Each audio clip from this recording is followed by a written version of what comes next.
네, 방금 소개를 받은 이제 조영민 목사입니다. 상암 월드컵 경기장 바로 앞에 있어가지고요. 방금 이제 오려고 이렇게 내비에다가 이제 한성교회를 쳤더니 16분 딱 나오더라고요. 약간 막혀가지고요. 그래서 정말 가까이에 있는 교회고 가까이에 있기 때문에 어쩌면 더 가기 어려운 교회일 수 있는데 이렇게 목사님께서 친히 불러주셔가지고 주일 오후를 이렇게 섬길 수 있어서 너무나 감사합니다. 간단하게 저를 소개하면은요, 이제 청년들을 대상으로 12년 정도 사역을 했습니다. 그리고 12년이 꽉 찼던 그때에 하나님께서 저를 이제 그 월드컵 경기장 앞에 있는 나눔교회에서 청빙을 이제 받게 돼가지고 이제 청빙 받아서 나눔교회에 왔고요. 지금 12년 차 또 담임 목회로 하고 있습니다. 제 얼굴을 보고 아직 총각이냐라고 물어보시는 분이 종종 있어가지고요. 결혼은 했습니다. 그리고 아내는 한 명 지금 집에 잘 있고요. 22살 된 이제 대학생 딸 있고 19살 난 아들 이렇게 있습니다. 어떤 분들은 제 얼굴만 보고 저를 이제 40대 초반으로 보시는 분이 종종 있는데 저 50대이고요. 이제 반백년을 더 살았다 해가지고 만까지 해가지고 50이 넘어가지고 이제 진짜 그냥 50이 된 것 같습니다. 네, 교사 부흥회에서 또 교사 사경회에서 어떤 말씀을 전할까라고 하다가 신명기 32장에 있는 이 모세의 이야기를 가지고 여러분과 같이 나누면 좋겠다라고 생각을 했습니다. 제가 이제 작년에 이제 헤리티지라고 하는 신앙의 전수와 관련된 책을 썼거든요. 근데 그 책의 마지막 12번째 이야기가 오늘 우리가 나누려고 하는 이 아낌없이 주는 사람이라는 제목으로 쓰여진 글이 있습니다.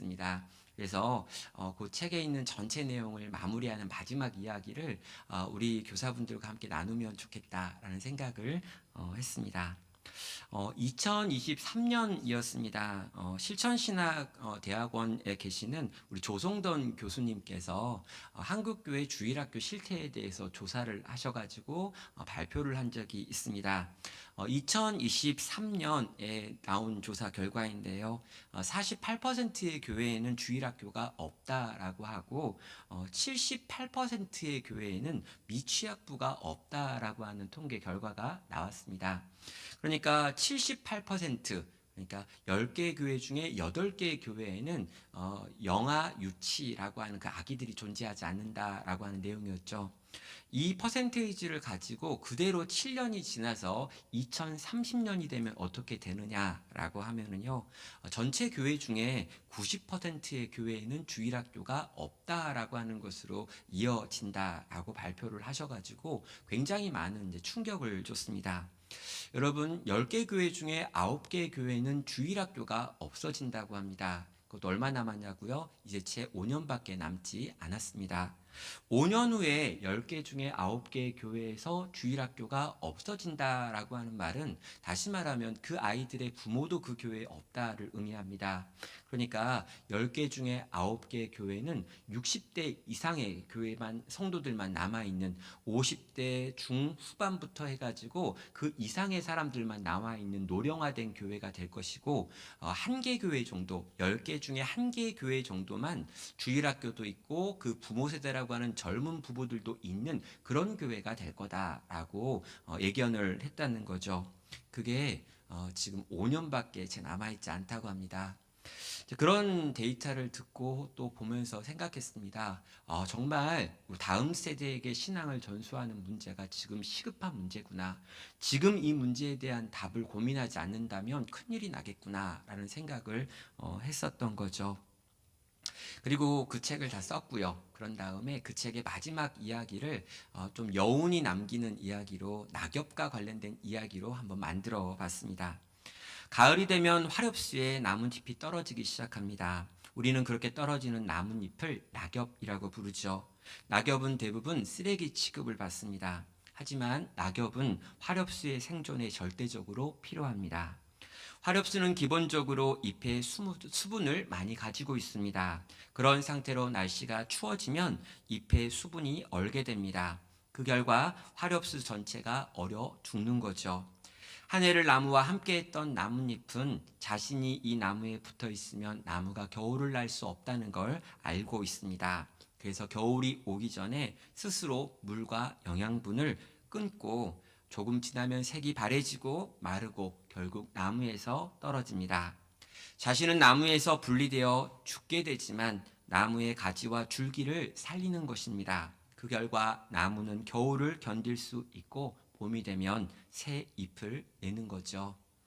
떠나야 될 때를 알고 떠나는 모든 것들은 그래서 아름다운 것 같습니다. 낙엽이 그런 과정을 지나 이 땅을 떠난다라고 하는 걸 알게 되니까 해마다 떨어지는 낙엽이 이전과 다르게 보였습니다.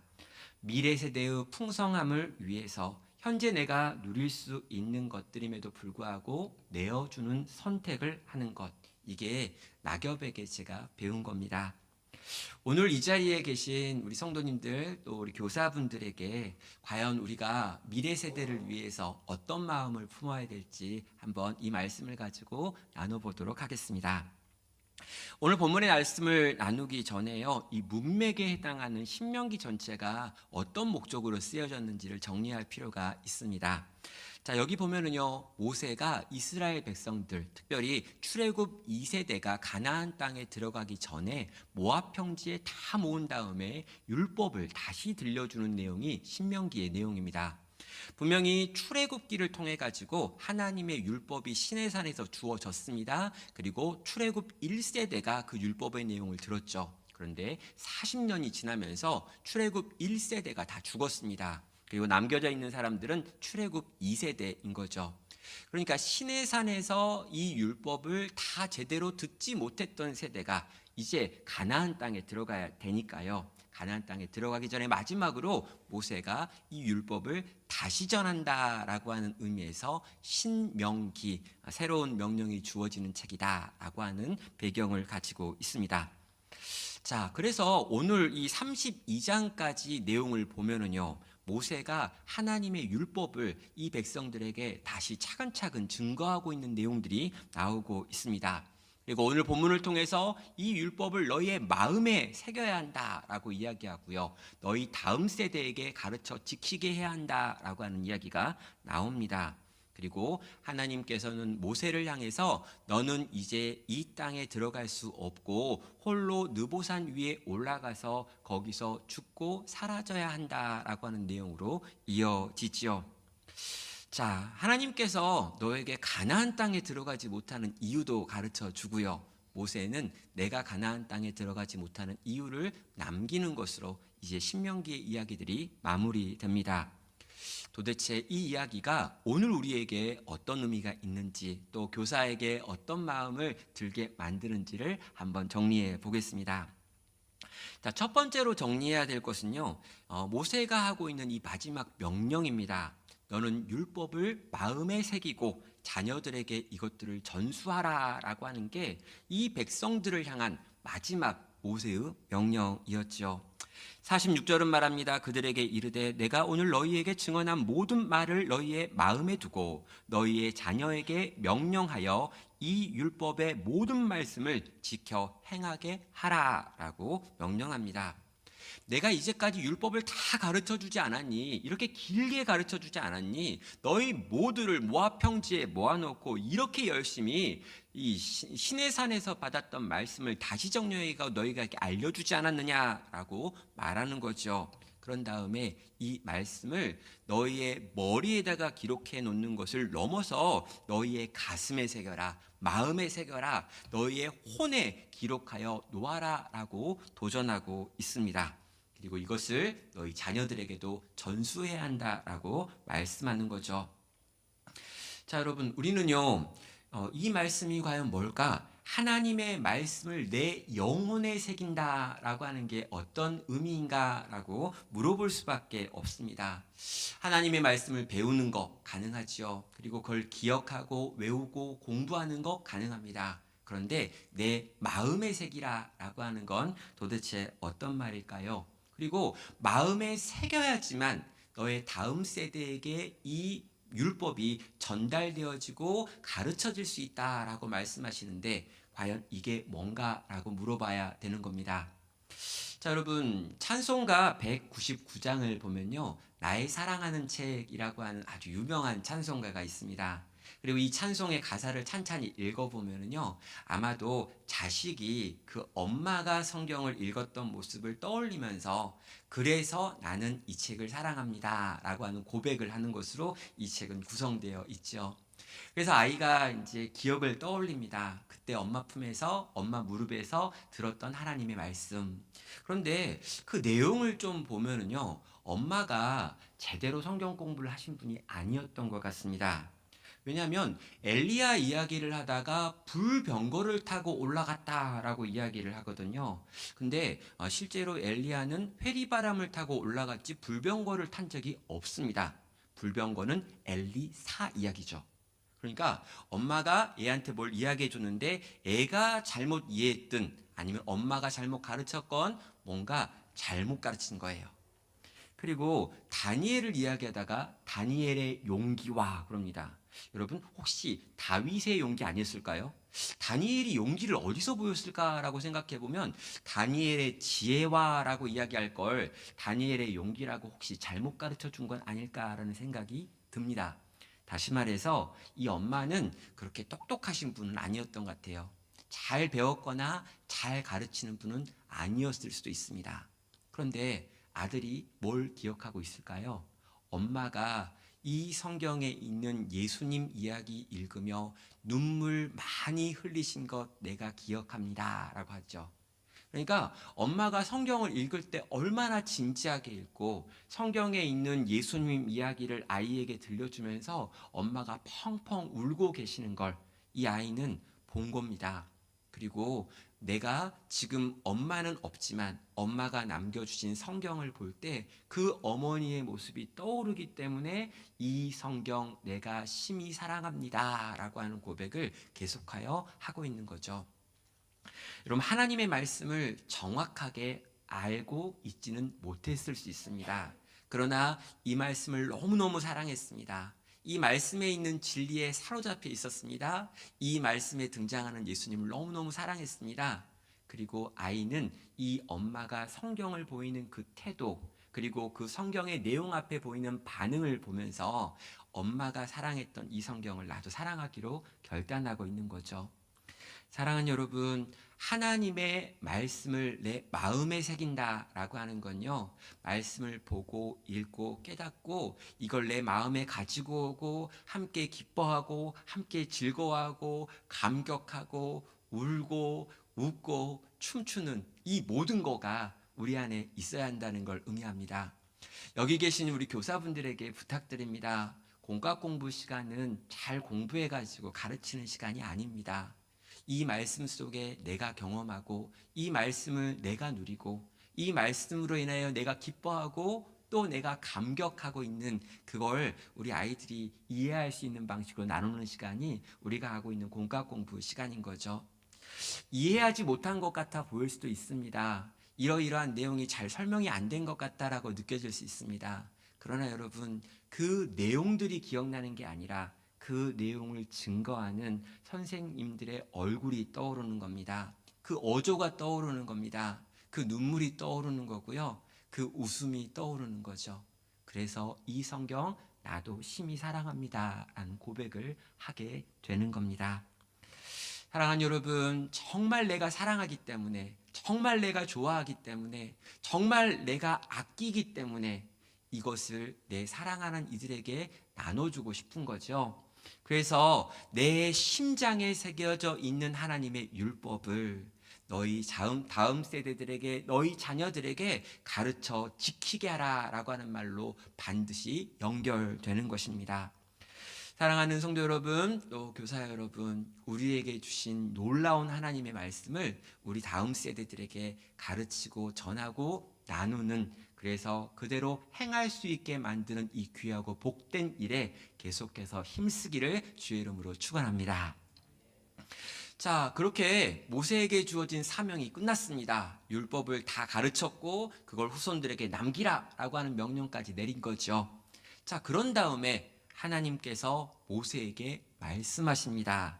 49절입니다. 너는 여리고 맞은편 모압 땅에 있는 아바림 산에 올라가 느보산에 이르러 내가 이스라엘 자손에게 기업으로 주는 가나안 땅을 바라보라. 내 형 아론이 호르산에서 죽어 그의 조상에게로 돌아간 것 같이 너도 올라가는 이 산에서 죽어 내 조상에게로 돌아가리니 라고 말합니다.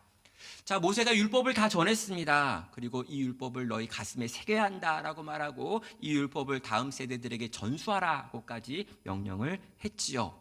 자, 이렇게 딱 명령이 끝나니까 모세에게 주어진 사명이 딱 끝나는 자리에서 하나님께서 찾아오셔가지고 몇 마디를 하시는데 요약하면 이겁니다. 모세야, 이제 느보산 위에 혼자 올라가서 거기서 죽어라. 여러분, 이게 좀 이해가 되십니까? 하나님이 하는 이 명령. 모세가 사명을 다 끝냈단 말이에요.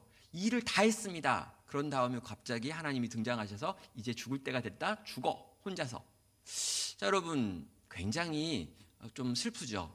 약간 이런 걸 전문용어로 토사구팽이라고 하잖아요. 사냥개한테 토끼 잡으라고 해가지고 토끼 잡으니까 사냥개랑 토끼를 같이 구워서 먹었다. 여러분, 모세는 도대체 뭡니까? 그럼 40년 동안 광야에서 이스라엘 백성을 이끌었습니다. 그럼 그 전에 있었던 인생도 생각해 보면요, 그 전에도 바로의 딸의 아들이라고 하는, 공주의 아들이라고 하는 이름으로 40년간 궁전에 살긴 했지만 그때도 이스라엘 백성의 구원의 문제를 고민하면서 힘겹게 살았습니다. 근데 사람 죽여가지고 잘못해서 광야에 들어가가지고 또 40년 동안 말도 잃어버릴 정도로 외롭게 양치면서 살았습니다. 하나님의 부르심을 받아가지고 다시 한번 힘을 내서 이스라엘 백성 가운데 돌아와서 그 이스라엘 백성 데리고 또 40년 동안 광야에서 이런저런 욕 엄청 얻어먹으면서 살았습니다. 그렇게 산 120년의 삶입니다. 그러니까 자기 개인의 삶이 있었을까? 뭐 행복했던 때가 있었을까? 이 사람이 뭐 편하게 살았던 때가 있었을까라고 생각해 보면 별로 그런 거 없이 정말 주님 자기에게 맡긴 사명에 붙들려서 살았던 사람입니다.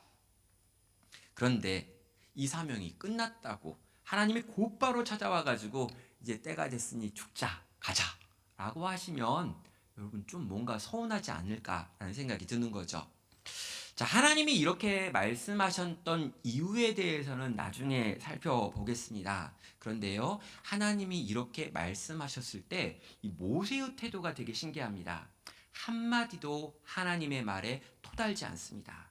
질문하지 않습니다. 왜 그러시는 거냐고, 왜 이렇게 나를 급하게 데려가려 하는 거냐고. 아니, 하나님, 제가 가나안 땅에 한번 들어가 보기는 해야 될 거 아닙니까? 40년 동안 내가 이 백성들 데리고 이 광야 지나와 가지고 여기까지 왔는데 그래도 그 땅은 한번 밟아보고 진짜 젖과 꿀이 흐르는지는 확인해 봐야 되지 않겠습니까? 라고 반응하는 게 맞죠. 근데 모세는 아무 말도 하지 않고 하나님이 말씀하신 그 모든 것에 예라고 답하고 그냥 그렇게 움직이고 있습니다. 모세가 그렇게 움직일 수 있는 이유는 한 가지입니다. 모세에게 약속되어 있는 땅이 어떤 곳인지를 정확하게 알았기 때문인 거죠. 자, 가나안 땅이 있습니다. 젖과 꿀이 흐르는 약속의 땅입니다. 물론 좋은 땅입니다. 심지어 광야에서 40년을 살았던 이 이스라엘 백성의 입장에서 보면요, 거기는 그래도 비가 내리고 거긴 나무가 있고 거기는 그래도 뭔가 좀 풍요합니다. 가고 싶은 나라고 가고 싶은 땅이네요. 근데 모세는요, 하나님이 나를 위하여 준비하신 땅이 이 땅과 비교할 수 없는 땅이다 라고 하는 걸 정확하게 알았다는 거죠. 어딥니까? 나를 위하여 예비하신 하나님의 나라 천국이 있다는 걸 그는 믿었기 때문입니다. 저는 요즘 종종 이 교회 안에서도요, 천국이 없는 것 같다라고 하는 이 삶의 태도를 보이시는 분들을 너무 많이 만납니다. 그러니까 진짜 천국이 있고 이 천국이 좋은 곳이라는 걸 안다면 우리의 마음에 뭐가 있어야 되죠? 그 나라 가고 싶어야 되나요? 가기 싫어야 되나요? 그 나라 좋으면요. 근데 여러분도 약간 애매한 태도네요. 그 나라가 너무 좋은 나라고 그 나라에선 내가 지금 누리지 못하는 모든 걸 다 누릴 수 있고 가장 좋은 건 내가 사랑하는 주님이 거기 계시며 이 땅에서 잠시 느끼는 임재와 비교할 수 없는 임재로 늘 함께 하시는 곳이 하나님 나라 천국입니다. 맞죠? 그 나라 가고 싶나요? 당장 내일이라도? 아니요. 예. 예. 그래요. 그리고 정말 그 나라가 그렇게 좋은 나라라는 걸 우리가 아는데 거기에 대해서 다 그렇다고 하는데 굳이 꼭 가고 싶진 않아요. 최대한 이 땅에서 더 많이 살고 싶고 이 땅에서 더 많이 누리고 싶고 이 땅에서 더 많이 어떻게든 하루라도 더 이 땅을 살고 싶어하는 우리들의 모습은 진짜 그 나라를 믿고 있는 사람일까라는 생각이 들 때가 있는 겁니다.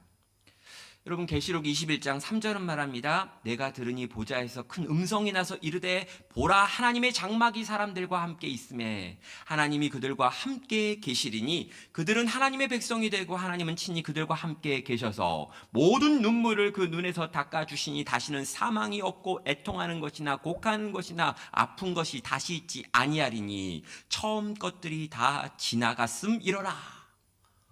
여러분 이런 나라가 준비되어 있는 거예요. 눈물이 더 이상 나오질 않습니다. 곡하는 것도 없습니다. 우는 일도 없습니다. 아픈 일도 없습니다. 더 이상 우리가 울어야 될 만큼 고통스러워할 만큼 죄가 만들어내는 모든 상실이 없는 나라가 우리를 위하여 하나님께서 준비하신 하나님의 나라 천국입니다. 모세는요 이걸 정확하게 알았던 거죠.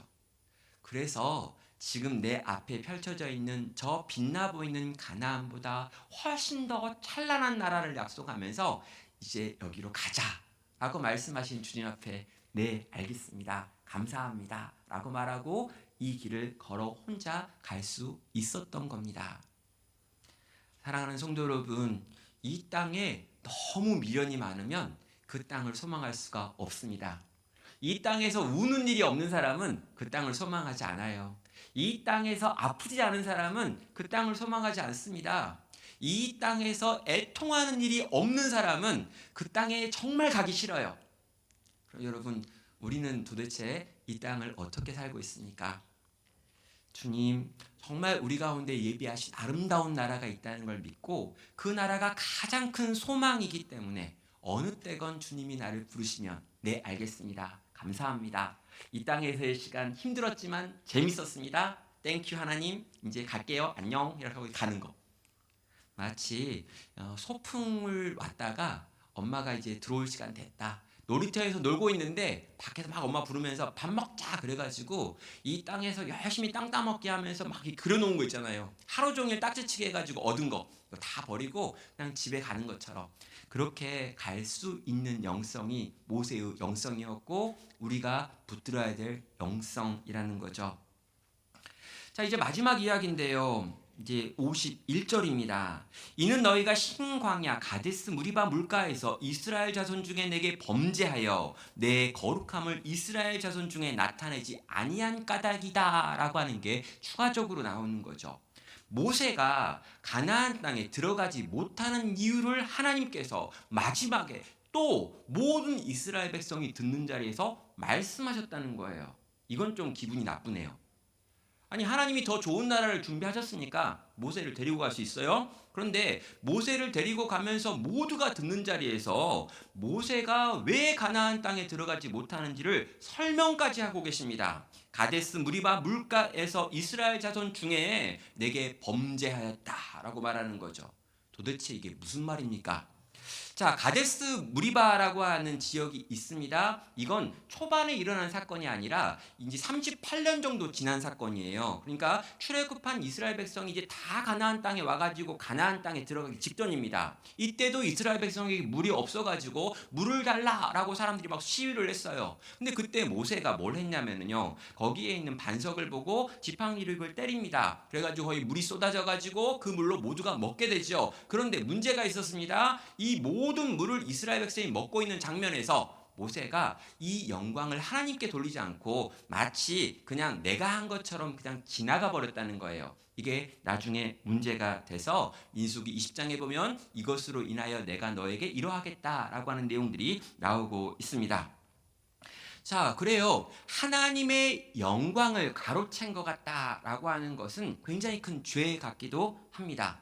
그런데 여러분, 모세를 생각해 보세요. 지난 40년 동안 모세가 얼마나 고생했는지 생각해 보세요. 그리고 이날 모세가 짜증날 수밖에 없는 이유가 있습니다. 왜냐고요? 이게 출애굽 1세대 이야기가 아니라 거의 40년 동안 광야에서 하나님의 인도하심을 받으면서 만나를 먹고 메추라기를 먹고 끊임없이 하나님의 인도를 구름과 불기둥으로 했다라고 하는 걸 경험한 세대란 말이죠.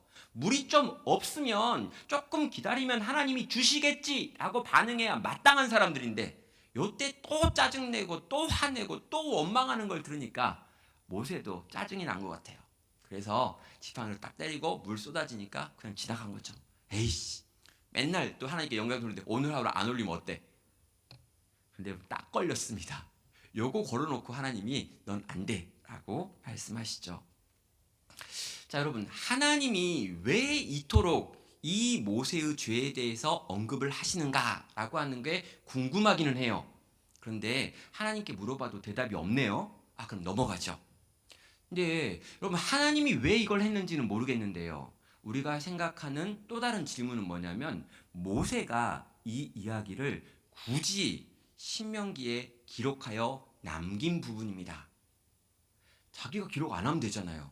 하나님 말씀하셨지만 내가 안 써놓으면 돼요. 그러면 잠깐 사람들이 들었지만 뭐 금방 잊어먹겠죠. 그래서 1세대, 2세대 지나 3세대 지나면 아무도 이 이야기 모를 거예요. 기껏 아는 게 뭐냐면, 모세가 갑자기 사라졌대. 혼자 올라간다고 올라가가지고 안 돌아왔대. 무덤도 묘도 찾을 수 없고 시체도 못 찾았어 라고 하는 걸 끝났다면 사람들은 생각할 겁니다. 모세가 엄청난 사람이니까 마지막에 하나님께서 들려 올라가게 하셨겠지. 에녹이 죽음을 보지 않고 올라갔던 것처럼 모세도 그렇게 올라간 거 아니야? 라고 생각하면서 어떤 전설들을 만들어 놨겠죠.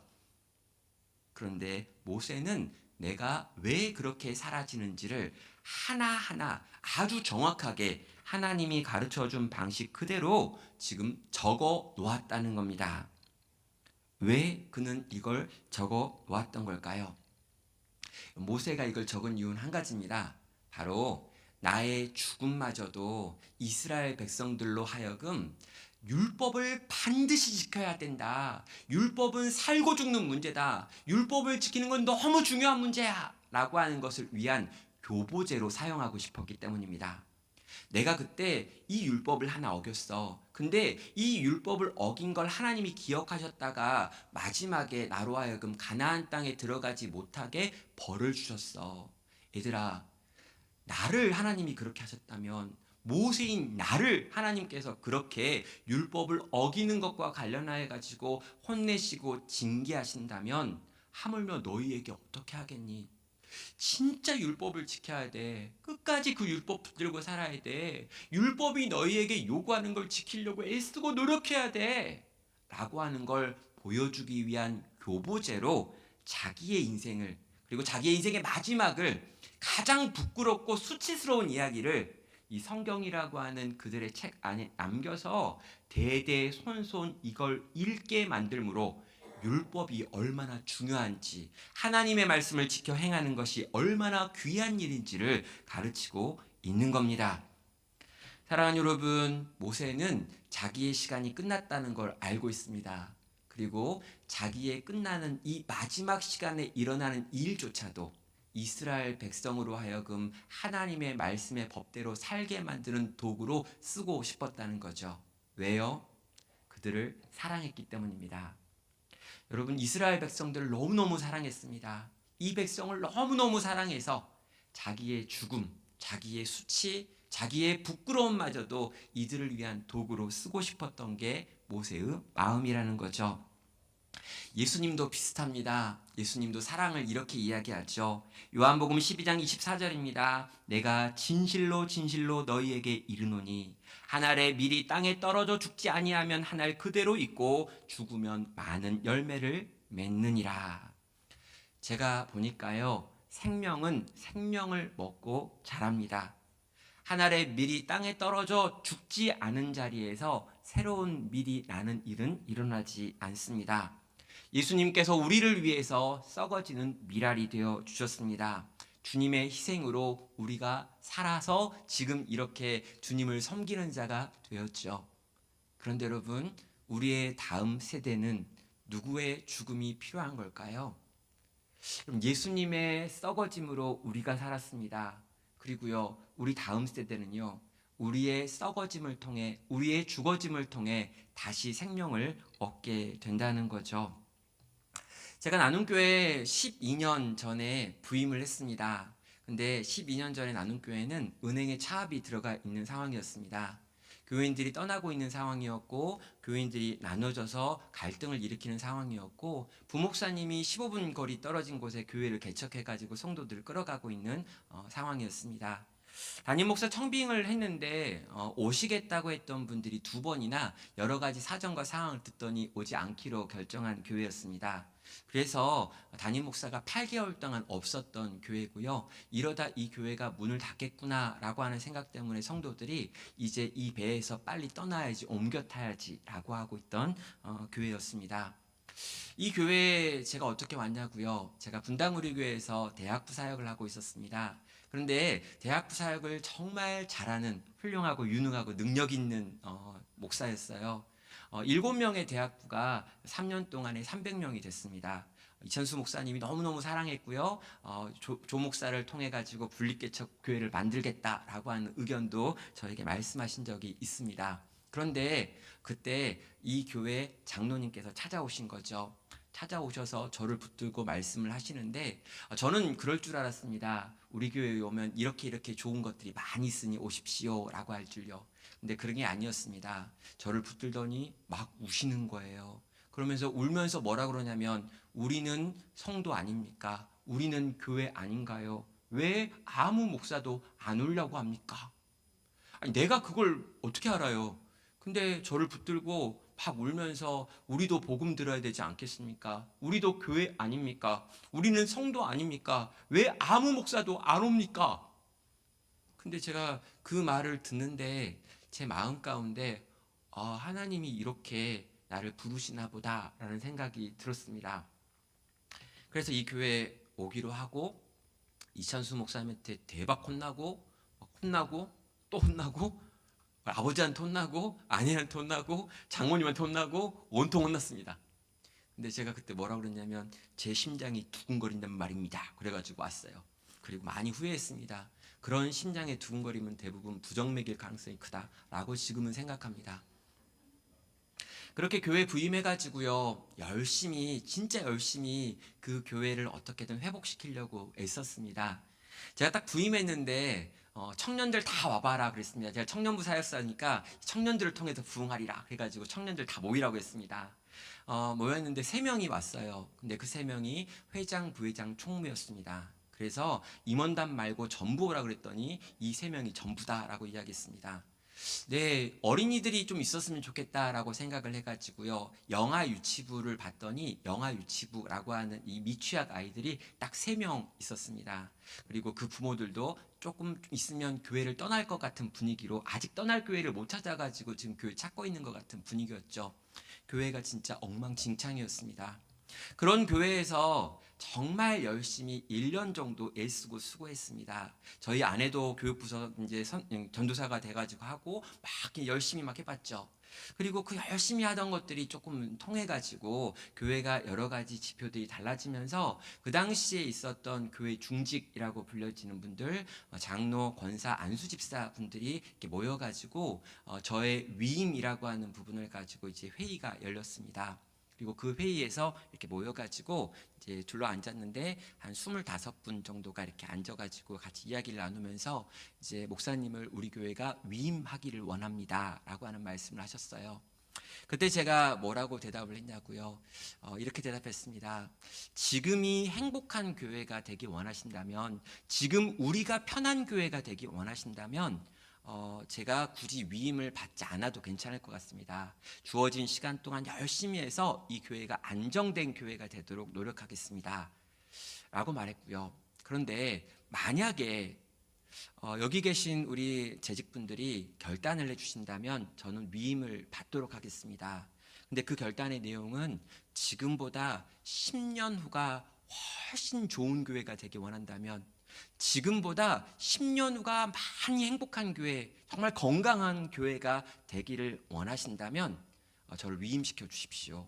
그러나 저를 위임시켜 주시면 제가 여러분을 들들들 볶아갖고 정말 편하지 않게 하고 정말 더 열심히 최선을 다해서 10년 후가 더 좋은 교회가 되기 위해서 수고하고 애쓸 겁니다. 쉴 생각하지 마십시오. 은퇴 따위 생각하지 마십시오. 편해지지 않을 겁니다. 진짜 힘들고 진짜 어려울 텐데 만약 정말 10년 후가 더 좋은 교회가 되기 원하신다면 저를 위임해 주십시오 라고 말했습니다. 그리고 선택하라고 했어요.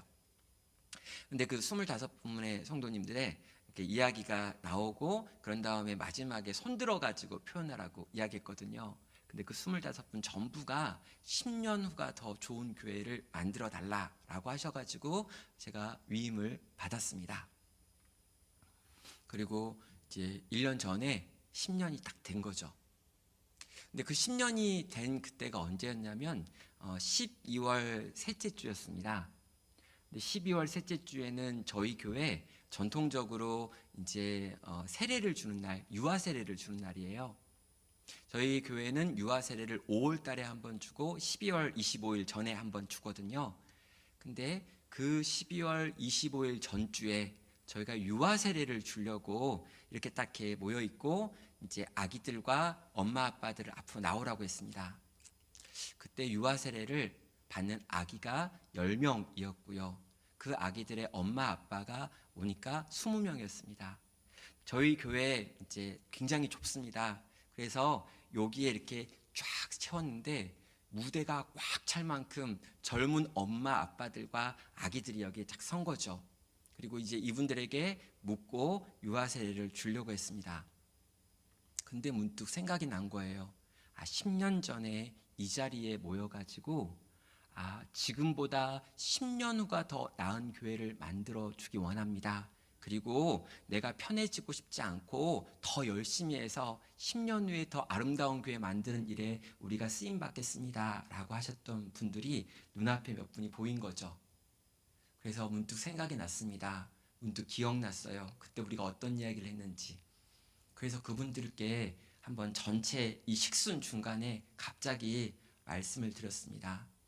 10년 전에 이런 일이 있었습니다. 그리고 10년 전에 우리 교회에 있는 우리 중요한 재직들, 중직분들께서 우리 교회 어른들이 10년 후가 더 나은 교회를 만들어 달라고 하며 고생하기를 선택하셨습니다. 그리고 그 수고와 애씀과 선택의 결과가 지금 이렇게 앞에 서 있는 젊은 엄마 아빠들입니다. 그리고 그들이 품에 안고 있는 아기들입니다. 그리고 자리에 계신 그 10년 전에 그때 그 자리에서 그 선택을 하신 분들을 일어나 보시라고 했습니다. 그분들이 자리에서 일어나셨습니다. 몇 분은 돌아가셨습니다. 그때보다 훨씬 늙으셨습니다. 그때보다 훨씬 약해지셨습니다. 그분들이 다 자리에서 일어나셨습니다. 그리고 모든 성도들과 함께 그리고 앞에 있는 그 젊은 엄마 아빠들과 아기들과 함께 그분들을 향해서 이 시간 감사하다고 인사하겠습니다. 그리고 함께 인사하고 박수를 쳤습니다. 그리고 서 계신 그분들이 많이 우셨습니다. 낙엽은 아무짝에도 쓸모없는 쓰레기 같지만 이 낙엽이 떨어짐으로 나무가 겨울에 얼지 않고 견딜 수 있습니다. 그뿐 아닙니다. 그 낙엽이 흙을 덮어 추위로부터 뿌리를 보호합니다. 그 낙엽이 썩어 거름이 되어 나무에 영양을 공급합니다. 그렇게 죽어지고 죽어진 낙엽으로 인해 겨울을 지낸 나무 줄기에서 새로운 잎이 나옵니다. 이어지고 이어지는 사랑의 이야기입니다.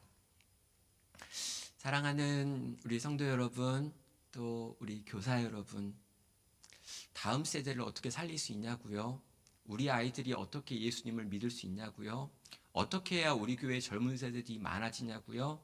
어떻게 해야 우리 교회 아이들이 막 뛰어노는 그런 교회가 될 수 있냐고요?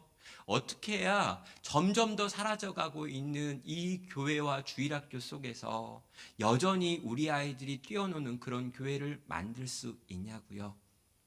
수없이 많은 방법들이 있겠죠. 많은 세미나들이 나올 겁니다. 이런저런 대안과 이런저런 프로그램들에 대한 논의가 있을 거예요.